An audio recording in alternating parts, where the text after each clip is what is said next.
নমস্কাৰ মই কাকলি আপোনালোক সকলোকে মোৰ অন্য এটি ব্লগলৈ আদৰণি জনাইছো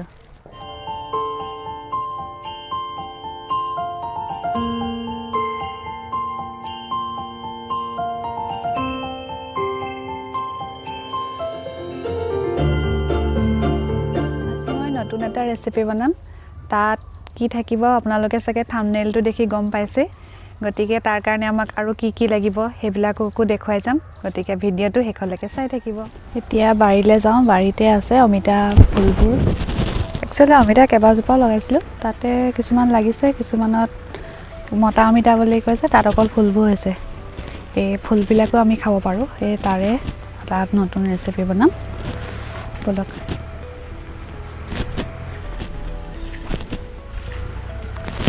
বাৰীত মোৰ পাচলিও লগাই আছো পিছফালে দেখিছেনে লাক কবি ছবি কাৰণে মাটি উলিয়াই আছো ফুলকবি বন্ধাকবি অমিতা জোপা একদম জংঘলত আছে কেজোপামান তলতো আছে অমিতা নালাগে এনেকুৱা ফুলবোৰ এইবিলাক ফুল ইয়াৰ পৰা ধুনীয়া এটা ৰেচিপি বনাব কিন্তু এইটো বস্তু নতুলিব কেলে নতুলিব এইটো মই কৈ আছো পিছত এইটো ফুল কিমান ধুনীয়া ফুলটো হেৱালি ফুলৰ নিচিনা দেখিব অমিতাৰ ফুলবিলাকৰ নিচিনাকৈ অমিতা পাতৰো বহুতখিনি ঔষধি গুণ আছে তাৰে এটা হ'ল কেঞ্চাৰ ৰোগত ই বহুতখিনি সহায় কৰে কেঞ্চাৰ ৰোগীসকলক কেমো দিয়া দেখা যায় কেমো দিয়াৰ লগে লগে কি হয় ব্লাডৰ যেটো প্লেটলেট হেতু কমি যায় আৰু কমি যোৱাৰ লগে লগে কেমো ল'ব নোৱাৰে কিন্তু অমিতা পাতৰ ৰস 2 চামুচমান উলিয়াই যদি খোৱা যায় প্লেটলেটটো বহাৰ ক্ষেত্ৰত ই বহুতখিনি সহায় কৰে আমাৰ অমিতা ফুল লোৱা হৈ গ'ল এতিয়া আমি ইয়াৰ পিছৰ প্ৰচিডিউৰটো দেখাই আছো ফুলখিনি ধুনীয়াকৈ ধুই ল'ব পানীত তাৰপা টুকি লৈ এতিয়া আমি অলপ দেৰি কেৰাহীত বইল কৰিব লাগিব বইল কৰোতে অকমান নিমখ দি দিব আৰু বইলটো প্ৰায় 10 মিনিট মান কৰিব লাগিব কাৰণ অমিতা ফুলটো অলপ টাইট থাকে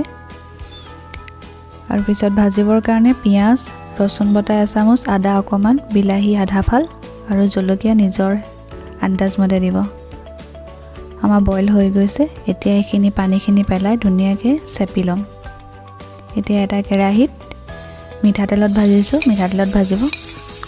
অকমান পিয়াজ আৰু যিখিনি মছলা আমি দেখাইছিলো এই গুটেখিনি দি অলপ দেৰি ভাজিম জলকীয়াটো আপোনালোকে নিজৰ হিচাপত দিব কি খাই ভাল পায় ভোট জলকীয়া খায় সৰু জলকীয়া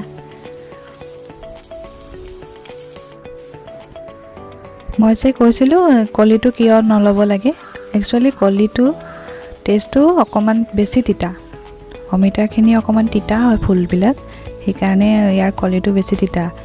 কিন্তু হেবুলি কেৰেলা তিতা নিচিনাও নহয় খাবলৈ অকমান বেলেগ ধৰণৰ এটা টেষ্ট আপোনালোকে চাব পাৰে খাই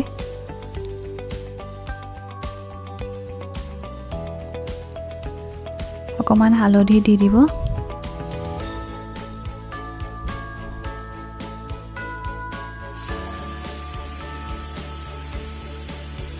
তো অকমান কমকে দিব কাৰণ আমি আগতে দিছিলো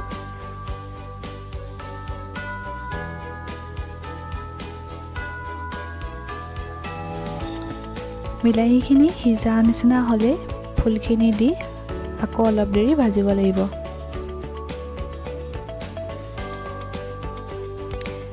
অলপ ৰঙচুৱা নিচিনা হলে নমাই ৰাখিব আমাৰ অমিতা ফুলৰ ৰেচিপি বনোৱা হৈ গ'ল অমিতা ফুলে পেটৰ প্ৰবলেম কিবা থাকিলে সেইখিনি ভাল কৰাত বহুখিনি হেল্প কৰে আপোনালোকে ৰেচিপিটো চাই কেনেকুৱা পালে জনাবলৈ নাপাহৰিব যদি ভাল লাগিলে চেনেলটো লাইক শেয়াৰ আৰু সাবস্ক্ৰাইব কৰি ল'ব থ্যাংক ইউ